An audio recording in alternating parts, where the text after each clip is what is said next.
Nous sommes des agents du poste de police de Berkeley. Nous avons reçu un appel d'urgence. Êtes-vous Julia Graham? Oui.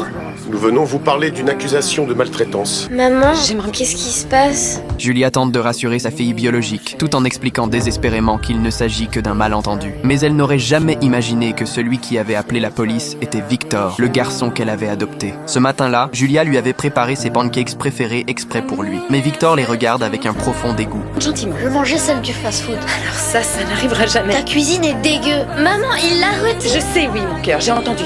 Chérie, tu prends ton assiette et tu vas regarder la télé dans le salon pendant que tu finis. Une fois sa fille partie, Julia lui donne un dernier choix. Soit il mange ce qu'elle a préparé, soit il ne mange rien. Victor repousse l'assiette sans la moindre hésitation. Ma vraie maman, elle m'emmenait tous les jours au fast-food. Cette phrase se plante dans le cœur de Julia comme une épine. Mais le vrai conflit ne fait que commencer. À l'heure du dîner, Victor continue sa grève de la faim et son comportement commence même à influencer sa petite sœur. Alors je mangerai pas mes choux de Bruxelles. Si Victor a le droit de rien manger du tout, moi je laisserai mes choux de Bruxelles. Non, Sydney, Bon, tu ça vas- suffit. Sydney, t'en manges 3, viens tout de suite. Joël pense que l'enfant est simplement en train de tester leurs limites, mais Julia ne veut plus reculer. Au moment où elle pousse la porte de la chambre de Victor, elle découvre une scène qui la fait complètement craquer. Victor, cette boîte était cachée en haut de mon étagère. Bon, ça suffit. Tu refermes cette Non. boîte. Victor, referme cette boîte et Tu sors donne-la-moi. de ma chambre, je te Hé, déteste. Victor, tu parles pas à ta mère comme ça.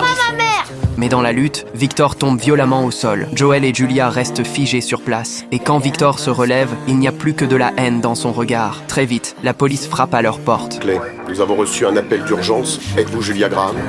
Nous venons vous parler d'une accusation de maltraitance. Après avoir interrogé les deux enfants séparément, les policiers comprennent rapidement ce qui s'est passé. Ce n'était qu'un très mauvais coup monté par un garçon en pleine rébellion. Ils avertissent sérieusement Victor des conséquences d'un faux appel à la police, puis s'en vont. Mais ce qu'ils laissent derrière eux, c'est une blessure familiale presque impossible à refermer. On voudrait te parler. Tu arrêtes de jouer une minute, bien fait.